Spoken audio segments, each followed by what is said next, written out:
আল্লাহ রাব্বুল আলামিন আল্লাহ কোরআন কারীমের মধ্যে বর্ণনা করেন ওয়াইদ আফাদাল্লাহু মিসাকান নাবিয়্যিনা লামা আতাইতুকুম মিন কিতাবিন ওয়া হিকমাতিন থুম্মা জাআকুম রাসূলুম মুসাদ্দিকুন লিমা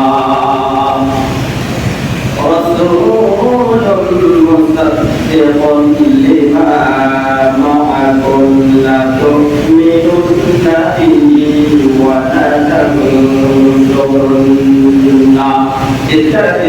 سبحان الله আল্লাহ রাব্বুল আলামিন আল্লাহ কোরআন কারীমের মাধ্যমে আয়াত নাযিল করে পৃথিবীর সমস্ত ঈমানদার মুসলমানদেরকে আল্লাহ মেসেজ দিয়েছেন আল্লাহ জানিয়ে দিলেন আল্লাহ রাব্বুল আলামিন বলে ওয়া ইয আখাযাল্লাহু মিসাকান নাবিয়্যিন হে আমার প্রিয় রাসূল হে আমার প্রিয় নবী আপনি স্মরণ করুন ওই দিনের কথা ওই সময়ের ঘটনা যখন আমি আল্লাহ সমস্ত নবীগণ থেকে এই কথার উপর প্রতিশ্রুতি দিয়েছিলাম আমি আল্লাহ তাদেরকে বলেছিলাম ও নবীরা আমি আল্লাহ তোমাদেরকে কিতাব ও হিকমত দান করব আমি আল্লাহ তোমাদেরকে নবুয়ত দিব কিতাব দিব হিকমত দিব জ্ঞান দিব এই হিকমত কিতাব দিয়ে যখন আমি আল্লাহ তোমাদেরকে দুনিয়ায় পাঠাবো তোমরা যখন দুনিয়াতে যাবে দুনিয়াতে যখন প্রেরণ করবো আমি আল্লাহ তোমাদেরকে যখন দুনিয়াতে প্রেরণ করবো ওই সময়ে তোমরা জাআকুম রাসূলুম মুসাদ্দিকুন লিমা মাআকুম লাতু'মিনুন্না বিহি ওয়া লাতানসুরুন্না আল্লাহ বলে ওই সময় তোমাদের কাছে যদি আমার মহান রাসূলের আগমন ঘটে আমার রাসূল যদি তাশরীফ আনে তোমাদের কিতাব ও হিকমতের সত্যায়নকারী রূপে তখন তোমরা সকলে আমার ওই নবীর উপর ঈমান আনবে সুবহানাল্লাহ আল্লাহ রাব্বুল আলামিন আল্লাহ কোরআন কারীমের মধ্যে দেখেন আলমে আরফায় রুকির যুবতী মহান রব্বুল আলামিন সমস্ত নবী দেখেন ওইখানে আদম আলাইহিস সালাম থেকে ঈসা রূহুল্লাহ পর্যন্ত সমস্ত নবীদের রূহ ছিল সমস্ত নবীদের রূহগুলিকে আল্লাহ উদ্দেশ্য করে জানায় দিল ও নবীরা শুনো আমি আল্লাহ তোমাদেরকে কিতাব দান করব নবুয়ত দিব হিকমত দিব এই কিতাব হিকমত দিয়ে আমি যখন তোমাদেরকে পৃথিবীতে পাঠাবো আর তোমাদের নবুয়তের সময়ে যদি তোমাদের কাহারোর সময়ে যদি আমার প্যারা নবী মুহাম্মদ সাল্লাল্লাহু আলাইহি ওয়াসাল্লাম আগমন করে আমার নবী যদি তাশরীফ আনে তাহলে তোমার নবুয়তি মান আমার নবীর উপর ঈমান এনে আমার ওই রাসূলকে তুমি সাহায্য করতে হবে আল্লাহ নবীদেরকে বলে দিলেন আল্লাহ এই মিলাদুন নবী পাকরার আল্লাহ রূহের জগতে করেছেন সমস্ত নবীদেরকে আল্লাহ পাক ডেকে বলেছেন ও নবীরা তোমাদেরকে আমি আল্লাহ যখন পৃথিবীতে পাঠাবো তোমাদের ওই সময় তোমাদের কিতাব ও হিকমত সত্যায়ন করার জন্য আমার রাসূল যখন তোমাদের কাছে যাবে আমার রাসূল যদি তোমাদের কাছে তাশরীফ আনে তখন তোমরা সকলে আমার ওই নবীর উপর ঈমান আনবে এবং আমার রাসূলকে তোমরা সাহায্য করবে আল্লাহ বলেন ক্বালা আআকরারতুম ওয়া আখাযতুম আলা যালিকুম ইসরি আল্লাহ বলে ও নবীরা আমি তোমাদেরকে যে অঙ্গীকার দিয়েছি আমি আল্লাহ তোমাদেরকে যে ওয়াদা দিয়েছি তোমরা কি আমার এই অঙ্গীকার মেনে নিয়েছো তোমরা সকলে কি আমার এই কথা মেনে নিয়েছো তখন সমস্ত নবীরা এক বাক্যে জবাব দিয়েছিল ক্বালু আকরারনা হে আল্লাহ আমরা আপনার কথা আপনার অঙ্গীকার আমরা সকলেই মেনে নিয়েছি তারপরে আল্লাহ পাক বলেন ক্বালা ফাশহাদু ওয়া আনা মাআকুম মিনাশ শাহিদিন তাহলে তোমরা একে অপরের সাক্ষী হয়ে যাও এবং আমি আল্লাহ তোমাদের মহান সাক্ষী হয়ে গেলাম। তাহলে আমরা যে ঈদে মিলাদুন নবী পালন করি, আমরা যে নবীর মিলাদুন নবী পালন করি, মিলাদুন নবীর কনফারেন্সের আয়োজন করি, এই নবীর এই রবিউল আউয়াল মাসে নবীর আগমনে যে আমরা আনন্দ খুশি উদযাপন করি, এই মিলাদ সর্বপ্রথম পালন করেছেন কে বলেন তো? আল্লাহ। কোথায় করেছেন? রূহের জগতে। কোথায় করেছেন? রূহের জগতে। তাহলে এই ঈদে মিলাদুন নবী পালন করা, নবীর আগমনে খুশি হওয়া, নবীর মিলাদ বর্ণনা করা হচ্ছে সুন্নতে এলাহি, এটা হচ্ছে আল্লাহর সুন্নাত। যেমন সুবহানাল্লাহ। তো এবার আসেন যে আমাদের সমাজে এই যে মানুষগুলি বলে যে ঈদে মিলাদুন নবী যারা পালন করে এরা এই কোথায় পেয়েছে, তারা বলে ঈদ হচ্ছে দুইটা। তারা কয়টা ঈদের কথা বলে? তারা বলে মুসলমানদের ঈদ শুধুমাত্র দুইটা, একটা হচ্ছে ঈদুল ফিতর আর একটা হচ্ছে ঈদুল আযহা। তারা এই দুইটা ঈদের কথাই সবসময় বলে, কিন্তু মুসলমানদের এই দুইটা ঈদ ব্যতীত আরো যে ঈদ আছে এরা এটা বলে। মুসলমানদের ঈদ শুধু দুইটা নয়, মুসলমানদের ঈদ হচ্ছে পাঁচটা। মুসলমানদের ঈদ কতটি? মুসলমানদের ঈদ হচ্ছে পাঁচটি। কোরআন সুন্নাহ দ্বারা প্রমাণিত, কোরআন হাদিস দ্বারা প্রমাণিত মুসলমানদের ঈদ দুটি হতে পারে না, মুসলমানদের ঈদ হচ্ছে পাঁচটি। এবার আসুন আমরা হাদিস থেকে জেনে নিব যে আমরা যে আজকের এই জুমার দিনে আসছি, যারা বলে যে ঈদ মাত্র দুইটা, একটা ঈদুল ফিতর আর একটা হচ্ছে ঈদুল আযহা, তা আমরা ওই দুইটা ঈদ মানলাম। দেখে আমরা ওই দুইটা ঈদ ব্যতীত আর কোনো ঈদ আছে কিনা জানা দরকার আছে না নাই? আপনারা এই সব সময় আপনারা প্রত্যেক বছরই রবিউল আউয়াল মাসে আমার এই বিষয়টা আপনারা জুমার বয়ানে শুনেন। অনেকে বলবেন যে প্রত্যেক বছরে এগুলো শুনি, আর করে শুনতাম বাবারে এক বছরে আপনাদের ইমানও জঙ্কার করে গেছে না? বছরে এক বছরে ইমানের জঙ্কার করে দিয়েছে। এজন্য বছরে একবার যদি নবীর শানে মুস্তাফার আজমতের আলোচনা করা হয়, তাহলে ইমানে যে জঙ্কার করতে ওই জঙ্কারগুলি ছুটে গিয়ে আপনার ইমানটা বেড়ে যাবে। এজন্যই এগুলো বারবার আলোচনা করতে হয়, কারণ আমরা আম পাবলিক, আমরা কোরআন হাদিস জানি না, কিন্তু তাদের কথা শুনে আমরা মনে করি ঈদ বন্ধ হয় দুইটা, কিন্তু দুইটা নয়। আসলে একটা হচ্ছে ঈদুল ফিতর আর একটা হচ্ছে ঈদুল আযহা। এবার আমরা জানবো যে তিন নম্বরে কোনো ঈদ আছে কিনা। এবার আসেন শুনে নেই নবীর সাহাবী হযরত ইবনে আব্বাস রাদিয়াল্লাহু তাআলা আনহু থেকে কেন হাদিস শরীফ বর্ণিত রয়েছে, ক্বালা রাসূলুল্লাহ সাল্লাল্লাহু আলাইহি ওয়াসাল্লাম ইন্না হাযা ইয়াওমা ঈদিন জাআলাহু আল্লাহু লিল মুসলিমিন। চিৎকার দিয়ে বলেন সুবহানাল্লাহ। হযরত ইবনে আব্বাস রাদিয়াল্লাহু তাআলা বলেন ইন্না হাযা ইয়াওমা ঈদিন জাআলাহু আল্লাহু লিল মুসলিমিন। ইবনে আব্বাস রাদিয়াল্লাহু তাআলা বলেন এক জুমার দিন আল্লাহর নবী করেছেন, এই জুমার দিন হচ্ছে মুসলমানদের জন্য ঈদের দিন। আল্লাহ রাসূল একদিন জুমার এক বয়ানে জুমার দিন বয়ান করতেছেন, তাহলে হাদিস বর্ণনা করতেছেন। ইবনে আব্বাস রাদিয়াল্লাহু তাআলা এই হাদিসটা তিনি নোট করেছেন। তিনি লিখেছেন, তিনি বলেছেন যে আল্লাহ রাসূল বললেন যে জুমার দিন হচ্ছে মুসলমানদের জন্য কিসের দিন?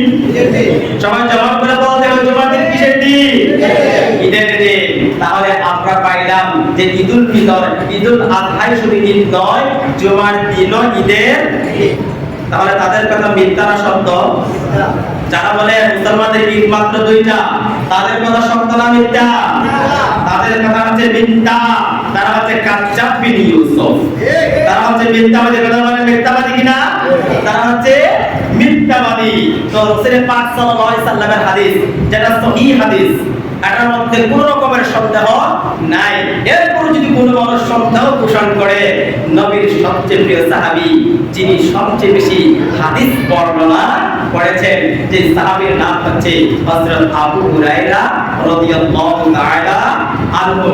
সেই আবু হুরায়রা রাদিয়াল্লাহু তাআলা আনহু থেকে একটা হাদিস শরীফ বর্ণিত রয়েছে, ক্বালা সামি'তু রাসূলুল্লাহি সাল্লাল্লাহু আলাইহি ওয়াসাল্লাম ইয়াকুল ইন্না হাযা ইয়াউমুল জুমআ ইয়াউমুল ঈদ। সুবহানাল্লাহ। হযরত আবু হুরায়রা যিনি সবচাইতে বেশি হাদিস বর্ণনা করেছেন, হযরত আবু হুরায়রা রাদিয়াল্লাহু তাআলা তিনি বর্ণনা করেন, তিনি বলেন আমি আল্লাহর নবীজি জবান মুবারক থেকে শুনেছি, আমার নিজ কানে শুনেছি। আবু হুরায়রা বলেন যে আমি আল্লাহর রাসূল সাল্লাল্লাহু আলাইহি সাল্লামকে বলতে শুনেছি, তিনি বলেন, নবী বলেন ইন্না ইয়াউমাল জুমআতি ইয়াউমা ঈদ, নবী বলেন নিশ্চয় জুমার দিন ঈদের দিন। সুবহানাল্লাহ। আবু হুরায়রা যিনি সবচেয়ে বেশি হাদিস বর্ণনা করেছেন, সে আবু হুরায়রা বলতেছেন যে আল্লাহর রাসূলের জবান মুবারক থেকে আমি সরাসরি নিজ কানে শুনেছি, যেটা হচ্ছে সহিহ হাদিস, যেটা কোন রকমের সন্দেহ ওই হাদিসের মধ্যে নেই, বেজাল নেই, একবারে পাক্কা সহিহ হাদিস।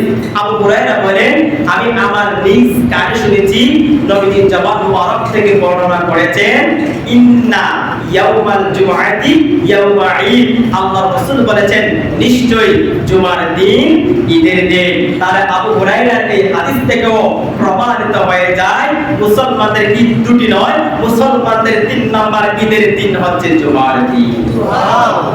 তাহলে আমরা 3 নাম্বার ঈদ পাইলাম, এবার সে 4 নম্বরে দেখি আর কোন ঈদ আছে কিনা অবশ্যই জানতে হবে।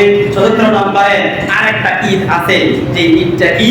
হযরত عمر بن ابي عمار قال قال ابن عباس رضي الله تعالى اليوم اكملت لكم دينكم واتممت عليكم نعمتي ورضيت لكم الاسلام دينا وعنده يهودي فقال لو انزلت هذه علينا لاتخذنا بها يوم عيدا।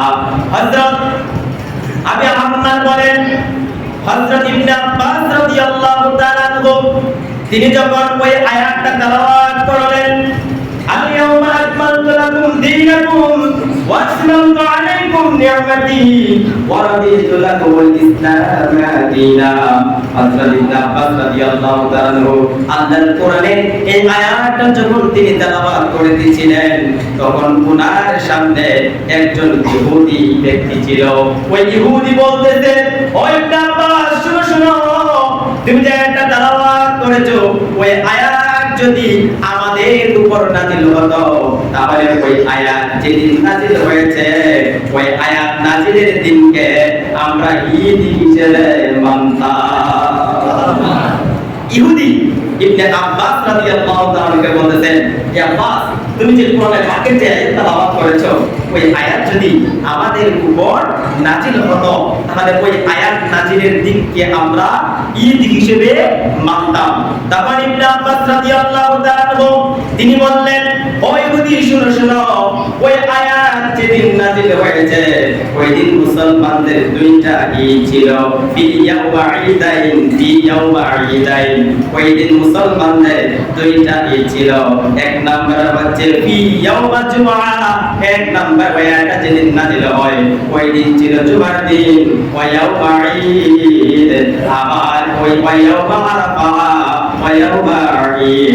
ইবনে আব্বাস রাদিয়াল্লাহু তাআলা বলেন, আর দুই নম্বরে ওই আয়াতটা যেদিন নাযিল হয় দুই নম্বর ঈদ হচ্ছে ওই দিনটা ছিল আরাফার দিন, মানে আজকে যে জুমার দিন এই দিনটা ছিল আরাফার দিন।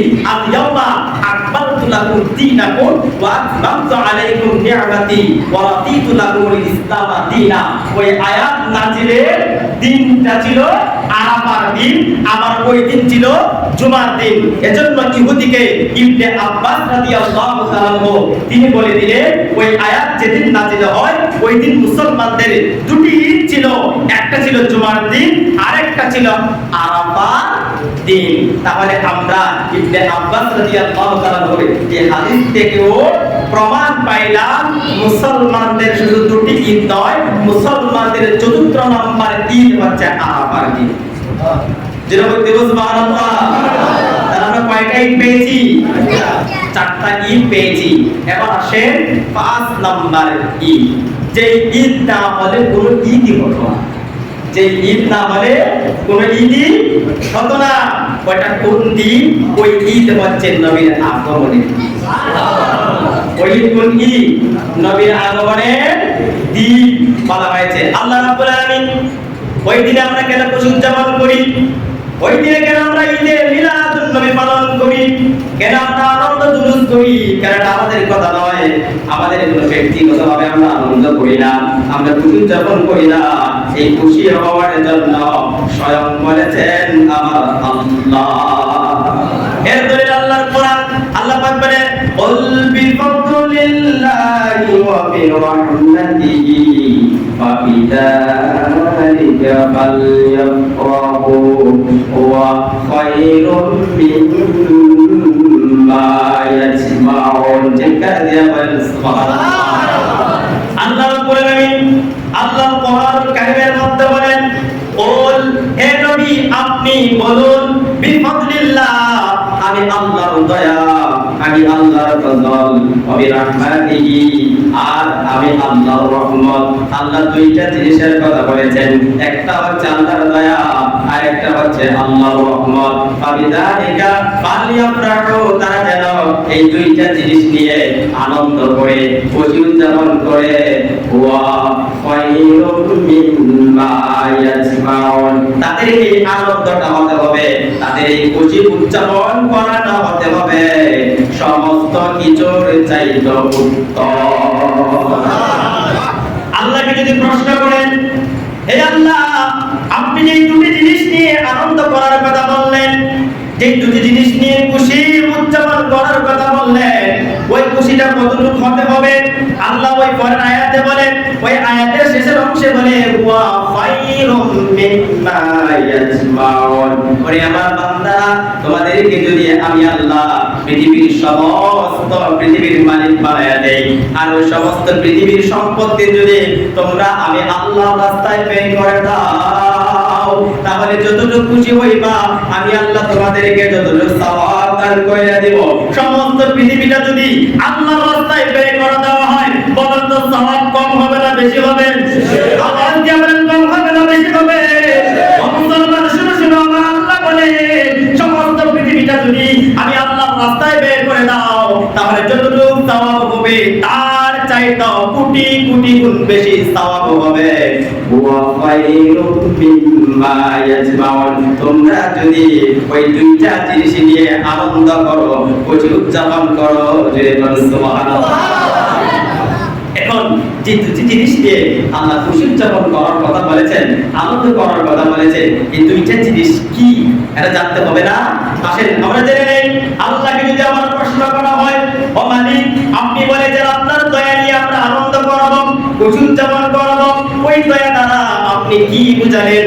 আমার আল্লাহ কোরআনের দলিল দিয়ে দেন। আল্লাহ বলেন লাকাদ মান্নাল্লাহু আলাল মুমিনিনা ইয বা'আথা ফীহিম রাসূলা।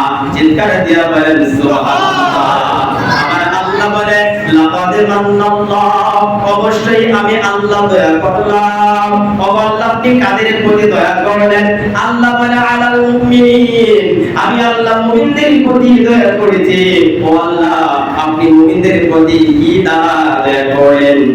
আল্লাহ বলে ইত্তিবাআতা ফীহিম রাসূলা, আমি আমার রাসূলকে তাদের কাছে পাঠাইয়া আমি আল্লাহ মুমিনদের প্রতি বড় দয়া করেছি। আমরা সেই রাসূল পেয়ে খুশি না দাদা? বলেন এই রাসূল আমাদের কাছে সবচেয়ে বেশি দয়া কি দয়া না? আল্লাহর যত দয়া আছে, আল্লাহর যত দয়া আছে, আল্লাহর যত নিয়ামত আছে, সবচেয়ে বড় দয়া, সবচেয়ে বড় নিয়ামত হচ্ছে নবী মুহাম্মদ সাল্লাল্লাহু আলাইহি ওয়াসাল্লাম। নবীর চাইতে আর কোন নিয়ামত বড় হইতে পারে? নবীর চাইতে আর কোন বড় দয়া আমাদের জন্য হইতে পারে? তাহলে আল্লাহর একটা দয়া আমরা পেয়ে গেলাম, ওই দয়া হচ্ছে নবী। ও আল্লাহ আপনি যে রহমতের কথা বললেন, ওই রহমত দ্বারা কি বুঝালেন? আল্লাহ এর দলিল আল্লাহর কোরআন দ্বারা দিয়ে দেন। আল্লাহ রব্বুল আলামিন বলেন ওয়া মা আরসালনাকা ইল্লা রাহমাতাল লিল আলামিন। চিৎকার দিয়া বলেন সুবহানাল্লাহ। আমার আল্লাহ বলে আমার বান্দারা আমি আল্লাহ তোমাদেরকে আমার যে রহমত দিয়ে তোমাদেরকে খুশি হওয়ার জন্য বলেছি, আনন্দ করার জন্য বলেছি, ওই রহমতটা হচ্ছে ওয়ামা আরসালনাকা ইল্লা রাহমাতাল লিল আলামিন। আল্লাহ বলে আমি আমার দোস্ত আমার, আমি আল্লাহ আপনাকে সমগ্র পৃথিবীর জন্য রহমত করে পাঠাইলাম। রাহমাতাল লিল আলামিন হচ্ছেন নবী মুহাম্মদুর রাসূল। তাহলে আল্লাহর প্রমাণ দ্বারা প্রমাণিত হয়ে যায় যে আমরা নবীর আগমনে যে খুশি হই, আনন্দ করি, এটা আমাদের কথা নয়, বলেছেন বলুন তো কে? আল্লাহ। তাহলে বলুন তো আমার নবীর রহমত না গজব? গজব রহমত না গজব? নবী সবচেয়ে বড় রহমত। কেমন রহমত? আল্লাহ নিজের সম্পর্কে বলেন আমি আল্লাহ হচ্ছি রব্বুল আলামিন, আর আমার বন্ধুকে আমি বানিয়েছি রাহমাতাল লিল আলামিন। এই নবী হচ্ছেন রাহমাতাল লিল আলামিন। নবীজি এই মাসে, এই রবিউল আউয়াল মাসে তিনি আগমন করেছেন। এজন্যই আমরা নবীর আগমনে খুশি উদযাপন করি, নবীর আগমনে আনন্দ করি। আল্লাহর রাসূল সাল্লাল্লাহু আলাইহি সাল্লাম এই পৃথিবীতে তাশরীফ আনার কারণে শুধু আমরাই নয়, আল্লাহর সৃষ্টি জগতের 18,000 মাখলুকাত যত কিছু রয়েছে, নবীজি তিনি আগমন করেছেন। নবীর আগমনে সবাই আনন্দিত হয়েছে, সবাই খুশি হয়েছে, কিন্তু একজন খুশি হয় নাই, সে হচ্ছে মিস্টার মালাউল ইবলিস, শয়তান। কথা বলেন ঠিক না? ইবলিস ব্যতীত সমস্ত সৃষ্টি জগতের সবকিছুই আল্লাহর নবীর আগমনে আনন্দিত হয়েছে, খুশি হয়েছে, কিন্তু শয়তান ইবলিস মালাউল সে খুশি হয় নাই, সে বেজার হয়েছে। তদ্রূপভাবে এই মিলাদুন নবীর মাস আসলে যাদের চুলকানি আরম্ভ হয়ে যায়, ভাদ্র মাসে যেইভাবে কুত্তা ঘেউ ঘেউ করে, ওই মিলাদুন নবীর মাস আসলে ওই রকম কিছু কুত্তার মতন মুসলমানেরা ঘেউ ঘেউ আরম্ভ হয়ে যায় যে আমরা ঈদে মিলাদুন নবী পালন করলে তাদের এরাক যে আরম্ভ হয়ে যায়, চুলকানি আরম্ভ হয়ে যায়, আমরা তাদেরকে বলবো তারা মুসলমান নয়, তারা হচ্ছে ইবলিস, শয়তান, মালাউল। কথা বলেন ঠিক ছিল? নবীর আগমনে খুশি হওয়াটা এটা আমাদের কথা নয়, স্বয়ং আল্লাহ রাব্বুল আলামিন আমাদেরকে বর্ণনা করেছেন, ঘোষণা করে দিয়েছেন। আল্লাহর কথা মানা হচ্ছে ফরজ, আল্লাহর কথা মানা হচ্ছে ফরজ। কথা বলেন ঠিক কিনা? যদি আল্লাহর কথা অস্বীকার করে সে কখনো মুসলমান থাকতে পারে না, সে কখনো মুসলমান থাকতে পারে না। নবীকে আমরা পেয়েছি, নবীর আগমনে আমরা কেন খুশি হব না? যিনি হচ্ছেন দু জাহানের বাদশা নবী, যিনার প্রশংসা করেছেন আল্লাহ, ওনার প্রশংসা করলে তোমাদের কেন তো বলে? আল্লাহ পাক বলেন ওয়া রাফা'না লাকা যিকরা, হে হাবিব আমি আপনার শান-মানকে বুলন্দ করে দিয়েছি। যে আল্লাহ নবীর শান-মানকে বুলন্দ করে দিয়েছেন, বানিয়ে দিয়েছেন, আমরা ওই নবীর শান-মান গাইবো না নাকি তোমাদের শান-মান গাইবো? বলেন ওই নবীর সম্মান গাওয়া দরকার আছে না নাই? অবশ্যই ওই নবীর গুণগান গাওয়া দরকার আছে। ওই নবীর গুণগান গাইছেন কে? আল্লাহ। আমরা আগামী জুমায় নবীর গুণগান, নবীর শান-মানের উপরে ইনশাআল্লাহ আমরা আলোচনা শুনব। আজকে যতটুকু আলোচনা শুনতে পেরেছি, আল্লাহ পাক রব্বুল আলামিন যেন আমাদের সকলকে সঠিক বোঝার, আমল করার তৌফিক দান করেন। সকলে বলেন আল্লাহুম্মা আমিন।